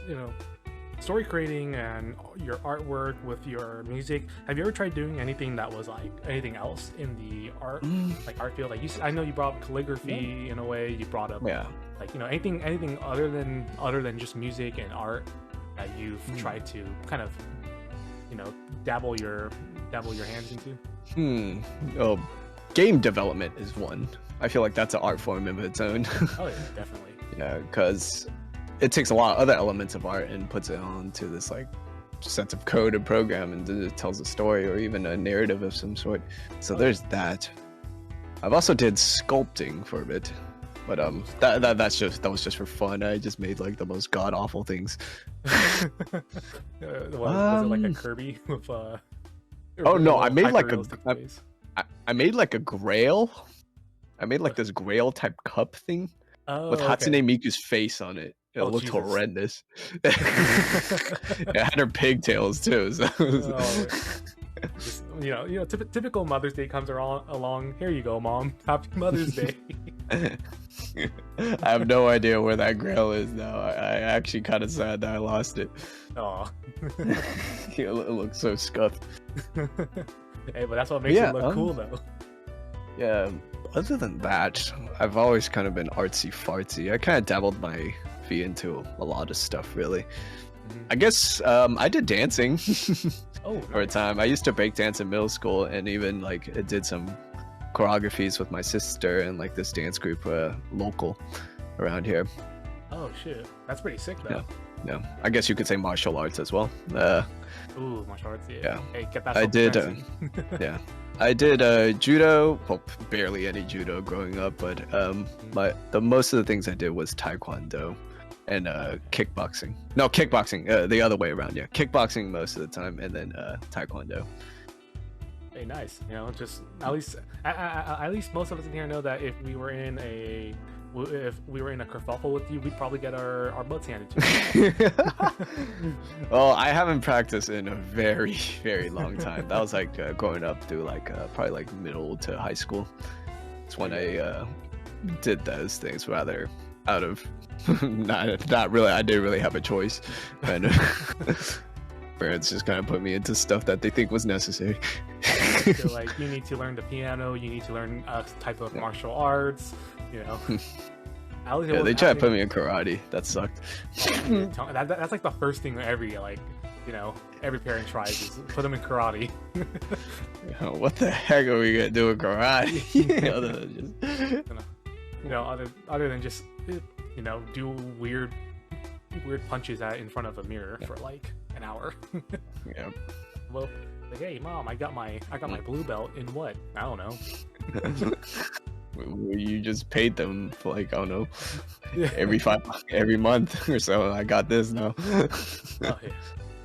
I think if there's one type of art form that not a lot of people do nowadays that's pretty sick, calligraphy. Oh yeah. Calligraphy. If you know someone who does calligraphy and stuff, and you just see their artwork on that, it's beautiful. Yeah, it's beautiful. It boggles your mind and everything, and you're just sitting there. You're like, homie, I can't even draw a straight line. Yeah. Yeah, but that's definitely like there's so many different artworks, like different types of art that so many people would know how to do and everything. But it's great when you know a few, and mostly for you knowing doing music and art at the same time too. I mean, hey, on the bright side, it's cool for commissioning other artists and supporting your artists, but then again, you're also like you said earlier, it's easier for you to envision what you want, and how it looks like too. Yeah. Oh, but like, yeah. I do love commissioning other artists too, because like, man, there are just some things I cannot do in my art. But like, also on top of that, there are just so many talented artists and just so many talented people in general out there that I want to support, whether they're like mutuals or just my friends. Like, like by commissioning them, they will continue to doing what they love. Like it helps them continue to do what they love. So, and I definitely want to see more of their content. So, commissioning them is one way to support them, to help them keep doing what they keep doing what they do, you know. Oh no, definitely, because like everyone support your local artists, or local artists and your small time artists and your Twitter artists. They deserve the world. Yep. You just don't be that person that's all like, oh, I'll pay you an exposure. Oh yeah, don't do that. If you're new to commissioning artists, don't do that. Yeah, don't do that. And if you're whoever's big no-no. wanting, and for whoever's wanting to start your commissions, don't let people take advantage of you. That's the scariest thing too. Is I don't know. Some people are just weird and rude. Mostly in the world of Twitter. Oh yep. But it is nice. It is nice. And then I mean, for you, have you ever has people ever tried to commission you for artwork or for music and stuff? Oh yeah. Artwork, very few. Music, probably, but definitely more frequent than art. Yeah. I actually find it easier to make stuff for other people rather than making stuff for myself. I guess because I don't really have to do the thinking, because I ask them how they want it. So okay, so you do pretty much do like a little bit of music commissions on the side from time to time. Yeah, it's not public. That yeah, my commissions aren't public. But if people ever message me, excuse me. Yeah, but if people ever message me saying they need a song or something, yeah, I usually talk to them more about it. Oh yeah, that's awesome. And say, hey, it's not like we need more talented people like yourself and all the other artists to help out in a way. You can. That's pretty much what it is. I mean, that's nice though. It's really nice in a way that you're open to commissions and stuff. And hey, I mean, you make a good quick buck out of it. You do? Yeah. Oh, well, sometimes they're quick. Yeah, depending on how I'm feeling. You're like, maybe today, not feeling like it, and stuff. Yeah. Has there ever been any other artists or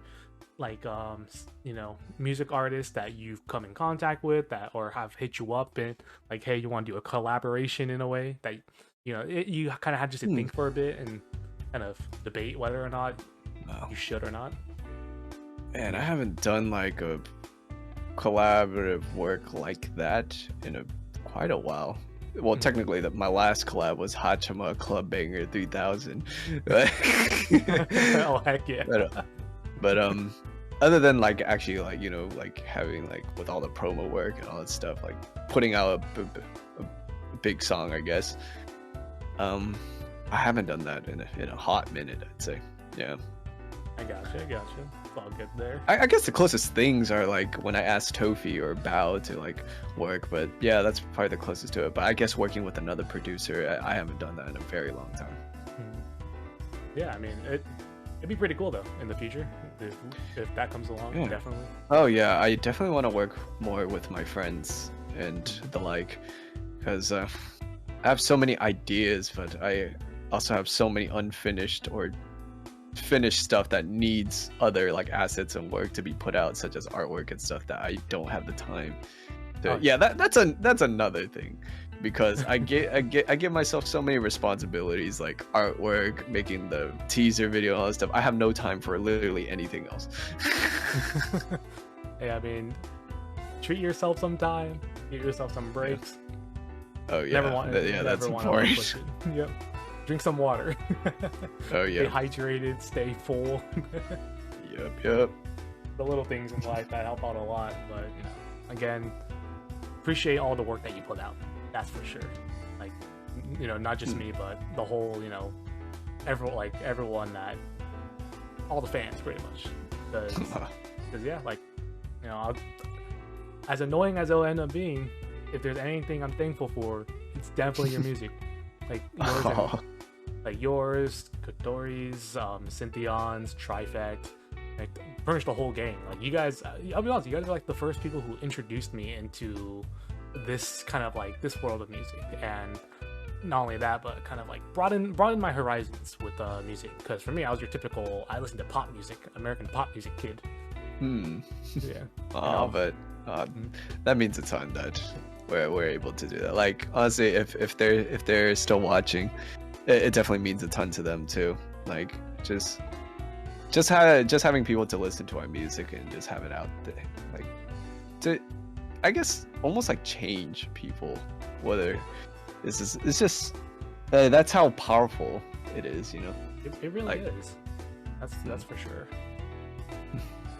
Because I mean, like I said, on my end, I think one of the hardest times of my life, it was like, I don't know, like it was a rough time, but all of a sudden, you know, I was just listening to music in my car, and your song, it was your song Soccer Trip, and then Cherry Cheeks came up, and it was just those songs where I'm just like, even though I was pretty depressed and down in the dumps, it just made me smile, and I was like, oh, I guess, you know, everything will be all right, kind of feeling. And that's why music is so great, way, because it just depends on the art, like, you know, not just the artist, but their message in their songs that can either lift up your spirits, or if you want to feel more sad, you can listen to it to feel more sad. If you want to break something, you know, listen to some like hardcore dubstep or rock. Yeah. The funny thing about Soccer Trip though is that I made that song during probably the lowest point of my life. Yeah, for sure. Yeah, I was too miserable to say the least. But yeah, Soccer Trip. But that's another reason why Soccer Trip means so much to me. Is that that song's a vent song. Sound like it, but it is definitely a vent song. You're sorry. Are you familiar with the artwork? Soccer Trip's artwork? Yeah, it's the one with the like it's kind of like a half Ika, half or and then the person with the glasses. Yeah, it's like a girl, and she's like transforming into this magical girl. Yeah. Yeah. Okay. The story of Soccer Trip is actually really effed up. I mean, if you're cool with telling the story, if you're not, then we're good. Well, just for like probably because this is supposed to be a comfy chat, right? The story does explore really like the story does really explore like really dark themes. Because I was not feeling my best during this time of the year when I made Soccer Trip. The story did I guess show a lot of things that I felt.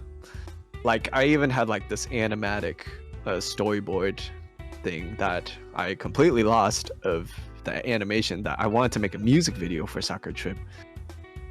Yeah. And so I had the whole story done and everything, but that never came true because I was lazy.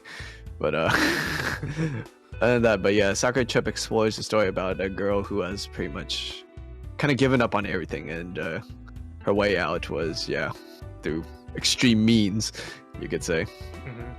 Yeah, so hence the name Soccer Trip. She trips out, so she's like high on this medicine. Yeah. And she just kind of goes out into the world thinking she's in like some fairyland, some magical place. But in reality, she's just kind of wrecking havoc in public. Yeah. So that's the general consensus of the story, but yeah.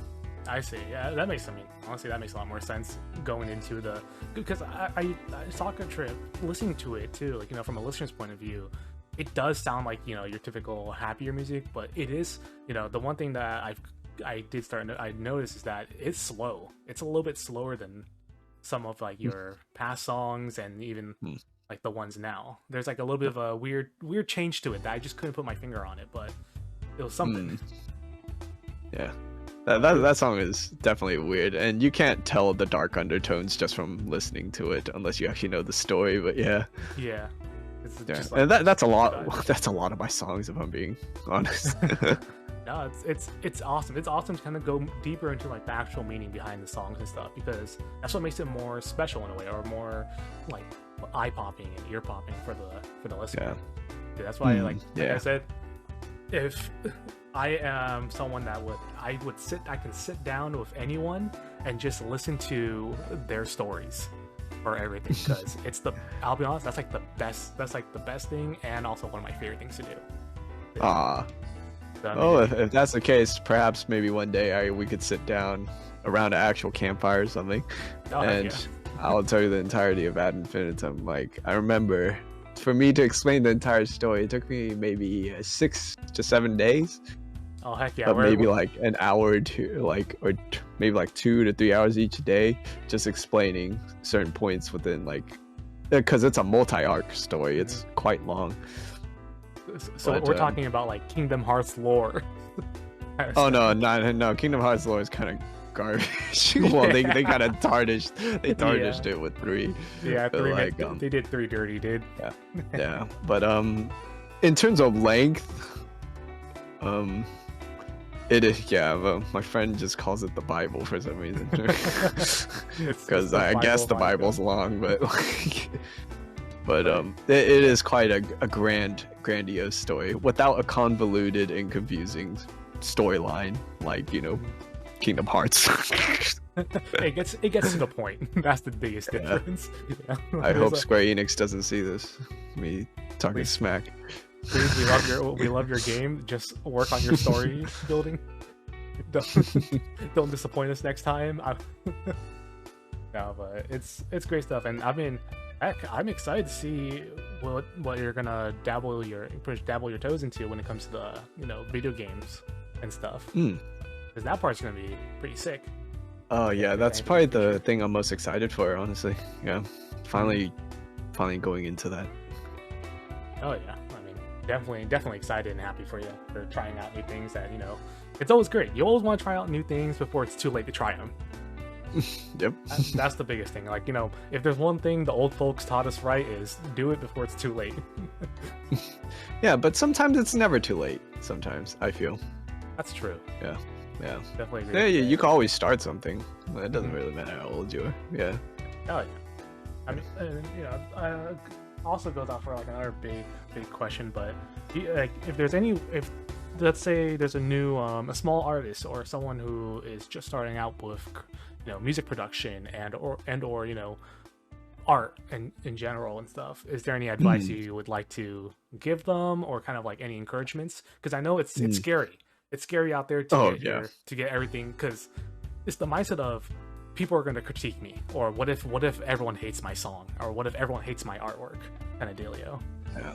Oh yeah, kind of going back to like always from the beginning of this stream, like I brought up like self-doubt. That's something very hard to overcome, especially if you're starting out. But I guess for like a new producer or just a new creative who's just starting out, really anything, I always say the same thing. Honestly, I always say the same thing when it comes to like just advice or tips, is that there's no rush to reach your goals, Yeah. Especially like you have all the time in the world. Like, obviously, unless you're like, I don't know, in a retirement home, unless you have like some other goals, you can probably still reach them. But like, yeah, young or old, there'll always be time for you to discover and learn things, not only about yourself, the things you do, and your creations, Oh yeah. And it is also very important to take things one step at a time. Yeah. Take care of yourself, because if you don't, it's easy to get lost. Very easy to get lost. So you need to take care of yourself, take things one step at a time, because it's difficult, especially because when you're starting out, most of the time you're gonna be alone doing it. And you might not have the most supportive people around you, or people will doubt you too. That's another thing. But that's the hard thing. You gotta push past all this stuff, and you gotta prove them wrong. That's another thing. That's another drive, is not only proving yourself wrong by sticking to it, but yeah. I guess. Oh, what's another thing I could add on to it? Yeah. Oh. Another thing is, don't be afraid to fail. Yeah.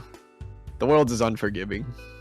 And at times, you'll fall, but it's important that you keep getting back up no matter what. And like throughout the 10 years of me making music, I have fallen more times than I could freaking count.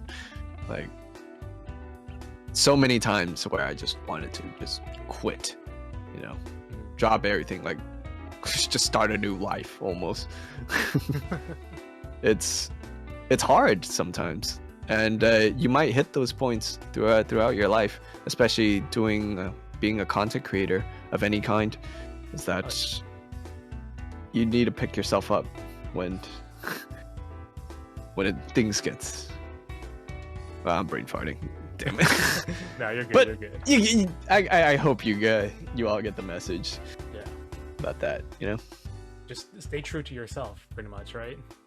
And that's another important thing. Stay true to yourself. Don't try to cater to, others. Like, well, maybe you can a little here and there, but like, make sure that you like it. Make sure the things that you're doing, you like it. I mean, that really is a lot of good, like, it's a lot of good words too, because definitely, it's hard nowadays, and the internet's a very scary place. That's for sure. Oh yeah, where people could just rain opinions onto you, and most of the time they're pretty garbage opinions. Yeah. Like, your music sounds too loud. Well, maybe just turn the volume down. It would sound better. There's a volume button for a reason. I don't know. Just like you brought up too, that it is the internet. People are more unhinged because it's the point of it's anonymous. They hide under a username. Kind of dealio. So it's a lot easier for them to be jerks. But how I see it is, hey, if a guy's trash talking your pretty much masterpiece and stuff, they probably know nothing, not as much as you do, or they don't know anything at all. Yep. Too. So it's crazy because like it really does. I don't know. In a way, it irritates me in a way when I see people kind of trash an artist or trash a beginning artist, but when you listen to their song, you're like, what they do, you probably can't even do, kind of dealio. Yeah, people always talk, and that's another thing you gotta keep in mind, is that you can't control what people will think about your content, or what people think about you in general. Yeah. And that's something you just kind of have to, accept, is that they could say whatever the hell they want. You just gotta not let it get to you. Oh, like, your value. You know what you're made of. They don't. Yeah. It's not fun, but as long as it's pretty much as long as you know what you want to do and you love what you do, right? Kind of stuff. Oh yes. And make sure you're having fun doing it. That's also another. If it's not fun, why would you do it, right? Oh yeah, definitely. But I mean, hey, just be careful, because again, I kind of seeing what's happening right now with that dumb monkey picture NFT stuff. Oh yeah. Oh, that garbage. And, yeah, it's actually disgusting.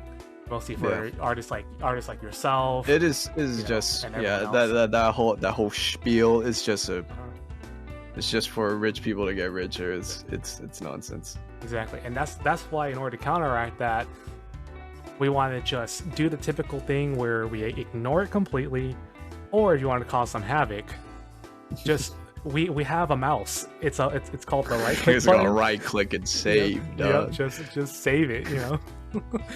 Get it at a crisp, 1080p. Catch it in that 165 hertz on your computer screen. Animate it. Yeah, exactly. Like, that's something where you just want to throw tomatoes at. But again, it sucks. It sucks that you have to go through it, and many other artists are going through it right now too. Because dude, it's the cover of the song. How does that work? It's just the thing's just a whole pyramid scheme. But yeah. Yeah, like, excuse my language, but how I see NFTs, it's pretty much the concept of just never fucking try it. That's what that's pretty much what I call the acronym. and why would you even want to try to figure out what the whole thing is at this point? It's more robbery than someone doing the typical right click and save as. that's a funny thing. Yep. But yeah, I mean, we are approaching a little bit towards the end of the stream right now. So if anyone has any last questions or anything that they want to just ask, or if you're curious about something, then feel free to shoot it down in the chat. But right now, I really do appreciate 100% appreciate you so much for being able to come out to the podcast. Yeah, I'm honestly, I'm really happy that I'm out here too, because usually I don't. Well, yeah, sometimes I like sit down and just talk with friends, but this is different. This is actually like talking to a wider audience, I guess. But yeah, it means a ton that this opportunity is presented to me as well. Yeah, and I thank you for that. Oh yeah, no, of course. It's great. It's great having you around. Great having all the other guests around. But hey, maybe one day we can hit up some of the Win Up crew. And if they like to, if they would love to be on. Exactly. They would love to be on, so we can get a little bit of more of like a wider history on the group, and almost just a way to shout out and let people know the type of stuff, type of music that you guys do, the type of creativity, art in general that you guys do. Would just that'd be pretty sick. Oh yeah, definitely just shoot them a message. They might get back to you. Yeah, for sure. I'll definitely need to do that too. But it's been an honor. It's been an honor having you on. Yeah, I'm happy to be here. Yeah. Oh yeah. But hey, anything you want to let the chat know before we end it off for the night? Any shout outs? Anything? Well, probably one thing is probably like it's a rough time for a lot of people, like for the past few years. Take care of yourself, and make the best out of everything. With what you have. Yeah, sometimes you gotta look back and reflect. That you're here. Yeah, that's true. That's pretty much a really good thing to bring up, because when you're not really doing much and you're stuck at home, it's kind of hard to. Actually, it's hard to take care of yourself when you're stuck at home not doing anything. Yeah, it is quite rough. So to anybody struggling out there, things get better. It always does, because like I got into points where I just wanted to stop, just existing. But it's roll up into a burrito, your bed, and just forget about everything. Yeah, but. I think I'm getting brain farting harder the more later it gets, but so I apologize. But take care of yourself, everyone. Yep. And again, thank you everyone for stopping by to the stream. I really appreciate it. Thank you so much, Ika, for being part of this podcast. The episode will be up on YouTube probably by tomorrow. So we'll have the VOD for anyone else who's missed it or anyone else who wants to catch it. But I'll let you guys know more about the next episode soon as well, because everything should be planned out. But I do appreciate everyone for coming out. Again, thank you so much, Ika. And we like to do this thing at the end of every stream, created by the one and only TZQ, where we need to go show our love to other small streamers of any sort, such as let's see who's on. I do have an art friend that's on right now. He's playing Undertale, so that's a big one. But yeah, before we leave too, I do want to point out that we do have our art friend, so please go check her out. Check out her artwork. Again, let me put her down in the chat right now. Okay, she's the one that did the artwork for me, for Ika, and just go ahead and show her some love. Give her a follow and everything. Just show that appreciation. And there's a lot more artists out there. Like I might as well just start naming a few of them. we got Ika here. We got Kotori. We got Cynthion. We got We got Trifect. We got who else? Who else, Ika? Who else do we got that we Similar outskirts. This dude has Outskirts. been paving the way for color base for like yeah. the longest freaking time. Yeah. Similar outskirts. We see you. Ah, Who- damn. Yep. Who else? Where does my start naming all of them? Yeah. Oh, there he is. Oh, there he is. Yeah. Hello. But again, let's go ahead and just, it's nice to be nice. Let me go shoot up queue up the raid. Oh. I think I am lagging out. I think I can still hear you, so you should be. I think you should be okay for right now, but perfect timing at most to lag out. But yeah, let's go ahead and raid Bad Sprite. Bad Sprite's a good art friend of mine. He's playing some Undertale. Just feel free to stop by. Just say hi to him. Tell him he's doing great and everything. And then let me just see if when. Okay, I am back. I don't think it went through. Oh, let me try. Flash raid.